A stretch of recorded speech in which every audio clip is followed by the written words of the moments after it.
What's good, y'all? It's Crow from Out the Box. I'm back for another lyric explanation video. I know this one is kind of long overdue since I did the lyric breakdown for the Madvillain accordion song, and folks were kind of like anticipating me doing another video like this, specifically for more music off the Madvillainy album. So yeah, that time has come. My apologies for the wait, but today I'm going to be doing a lyric breakdown of the acclaimed song All Caps from the Classic Madvillainy Album, which features the late great MF Doom as the MC and producer extraordinaire Madlib as the producer. As always, this lyric explanation is just an observation of what I think the lyrics are trying to say, but not at all what they concretely mean. It's totally open for interpretation and could certainly mean something else. So yeah, so now that I got that out the way, let's get right into the lyrics of the song. Let me get to my next slide. The first few lines from MF Doom start off with the words, "So nasty that it's probably somewhat of a travesty having me." Then he told the people, "You can call me your majesty." So Doom is known for his raw, dirty, gritty flow and sound. Also, Madlib usually complements this type of sound with his beats. So he sets off his persona with this line that goes, "So nasty that it's probably somewhat of a travesty having me." What he's saying is he's so nasty, it's absurd and ridiculous for him to even be in your presence, standing before you. He's not what the audience would expect at all. But even more wilder, he tells those same people standing before him, "You can call me your majesty." The audacity, right? Not only is he nasty and it's a travesty to have him, but you should also call him your majesty, call him king. Such a dope line. Next lines. "Keep your battery charged. You know it won't stick, yo. And it's not his fault you kick slow. Should have let your chick hold your sick glow. Plus nobody couldn't do nothing once he let the brick go." I believe he's saying you better stay charged up. You better stay on point because you know you're not going to be able to keep up with him. It's not his fault that you can't kick fast enough when you're sparring with him. Then he says the next lines, "Should have let your chick hold your sick glow." What a clever pattern of rhymes there. He's not only rhyming the sounds O, but he's also rhyming the sounds ick. And in addition, it's making sense. Your girl who's a hoe, who you're also a trick for, should have kept your sick self back. He's dim. He doesn't have the glow. He's dull and sick. His girl should have kept him back, is what I think he's saying. Then he goes on to say, plus nobody couldn't do nothing once he let the brick go. He's basically saying his opponent is finished. There's no coming back. There's nobody that could help his rival once he throws the first punch and kick. It's pretty much over once the fight begins. Okay, next lines. "And you know that's a bunch of snow. The beat is so butter. Peep the slow cutter as he utter the calm flow. Your mother. Don't talk about my mom's, yo." Now, he continues on by saying, "And you know that's a bunch of snow." Now, a brick in slang terms is usually referenced as coke. So there could be a double entendre happening there where he's also referring to snow as drugs because it's white. But I think he's more so referring to the texture of snow being soft, alluding to his previous line that nobody couldn't do nothing once he let the brick go. Your team is so soft like snow, so they can't do anything to him. And he continues on with the theme of the soft texture with the lines, "The beat is so butter, peep the slow cutter. Butter itself being soft, but butter is also a slang term for something fresh or something fly. So the beat is fly, and he cuts through it precisely and neatly with his rhymes. The next line, as he utter the calm flow, that line continues to convey this vocal presence he has over this track. His vocal presence is calm, it's slow, it's precise. And he even displays that by the volume of his voice in that particular line. Then you hear a whisper response, which is likely coming from another character than MF Doom, where he says, "Your mother." And then Doom responds, "Don't talk about my moms, yo," which is pretty much like fighting words, right? He's letting you know that even if you subtly speak about his moms, going with that calm flow theme, it's completely off limits. You don't want to test him in that way.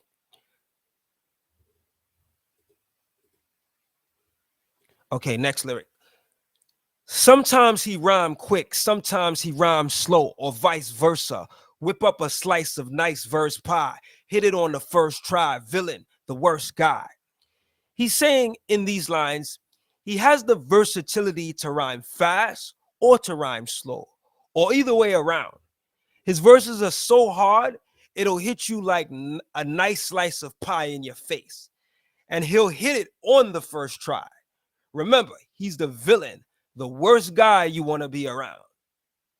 This is the guy that catches wreck, especially in rhyming form as well.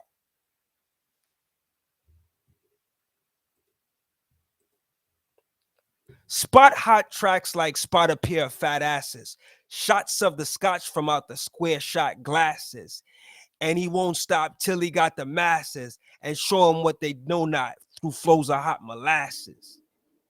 So Doom has a dope ear for finding hot beats, the same way he's good at spotting women with nice voluptuous behinds.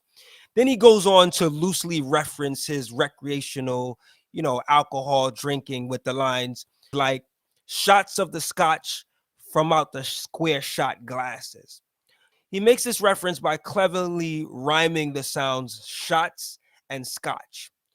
But the following lines, which goes, and he won't stop till he got the masses, to me is not necessarily him referring to his drinking, but more so him referring to his dominance as an MC over the rap game. He's also showing them what they don't know. He's schooling them through these rhymes that flow smoothly like hot molasses. There's a phrase that goes slower than cold molasses, which refers to molasses that are so cold that they don't flow or move at all. So hence why Doom is saying he brings flows of hot molasses. Okay, next lines. Do it like the robot to headspin to boogaloo. Took a few minutes to convince the average boogaboo. It's ugly, like look at you, it's a damn shame. Just remember all caps when you spell the man name. So he does this rhyming thing with ease. It's fun, it's like dancing, but he also has the skill set to make it look easy. And to the average fool, hence the words bugaboo, it's going to take them a little while for them to get convinced about his greatness, but they eventually will know. And him being the villain, it's going to be ugly, like the urban phrase, it's ugly, like look at you, it's a damn shame, which is a funny phrase because it's a common phrase you've heard before and you know what it means, right? But when it's applied to being ugly, it makes it even more funny. Then he says, just remember all caps when you spell the man name, which this line is probably the most popular line on the song because it's such a grand line to close the verse with, even though there's more lines to come as you'll see in a little bit. But it's the only time it refers to the song title and also emphasizes Doom's dominance and power, with him reminding you to spell his name in all caps. That line, I think, is probably the most memorable line, pretty much on that song. And some can even argue one of the most memorable lines on the whole album, right? So that's really dope how he ends that verse with that. Okay. Next line. Now this line starts the second verse, and it starts off like this. And you know it like a poet, like baby doll. I bet she tried to say she gave me a all. She played ball. All bets off. The villain got the dice rigged. And they say he accosted the man with the sliced wig. So the first line, and you know it like a poet, like baby doll, sounds like he's bigging up the knowledge of a poet. Now, a lot of poets are known for being well read and intellectual. So they're recognized to have much knowledge, right? And the baby doll reference appears to be in the beginning of the next line, where he goes on to say, I bet she tried to say she gave me a all, she played ball. So he's talking about a girl he had a relationship with that went sour, but he knows she's going to claim she did her best to make the relationship work. It also seems like she's trying to take advantage of him, like blackmail him or something. Okay. The lines that go, all bets off, the villain got the dice rig.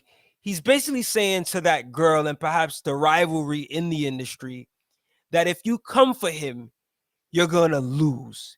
He has the upper hand. Hence the words, the villain got the dice rig.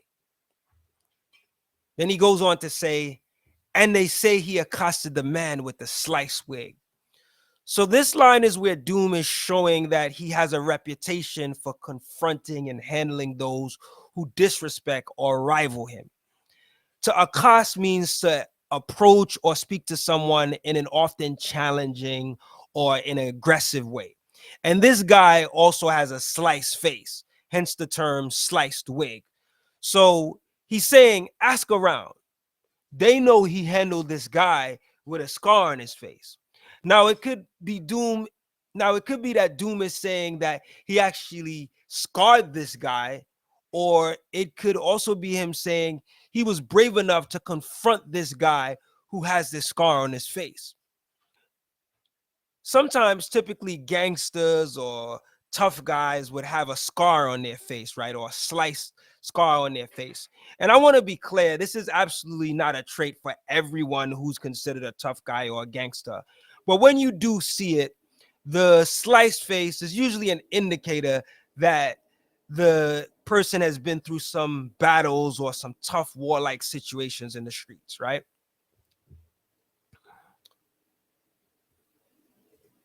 Then he closes out with the last lines of the song, which goes, allegedly, the investigation is still ongoing in this pesky nation. He got the best con flowing. The pot doubles. Now they really got troubles. Madman never go like snot bubbles. So I think when he says allegedly the investigation is still ongoing, he's referring to the accosted man and him being accused of being aggressive to him and possibly doing harm to the man with the sliced wig. But it has not been proving whether he did this or not, right? So this is interesting because Doom is kind of letting you know, on one hand, be careful because he's not the one to mess with due to his reputation. But at the same time, he's also saying he hasn't been charged yet, and they haven't been able to prove he did any harm yet, right? Then the lines, in this pesky nation, he got the best con flowing. In those lines, he's implying that as the villain in this pesky nation, he's really good at conning folks. Now, when he says pesky nation, I believe he's referring to a hypocritical society that's annoying to him. I think that this society he's talking about is the hip hop industry nation. And I emphasize the word industry, not hip hop culture itself. The reason why I think so is because Doom uses the word flowing, which is a clear reference to rhyming. So in true villain fashion, he's saying he's good at conning back those of this pesky industry that cons him and others. The pot doubles, now they really got troubles. Madman never go like snot bubbles. So this line makes the previous line make even more sense. He's saying it's gotten more serious for his opposition now because he's actually good at conning them back. So they really got troubles on their hand now. And then that last line really brings it home when he says, Madman never go like snot bubbles. He's referring to himself as they see him, a weird, a madman to the industry. But also, Madman could be another reference to the Madvillain character. But he's never going to become a pop star rapper, or rather fit into the category of someone who becomes a slave to the industry and its standards. So that's another reason why I think he's rivaling the mainstream hip hop or mainstream music industry. That last line is actually a very memorable line too, because he actually makes the sound of like a pop instead of saying the word clearly. So yeah, there you have it. That's my lyric explanation or my lyric breakdown for the Madvillainy song, All Caps.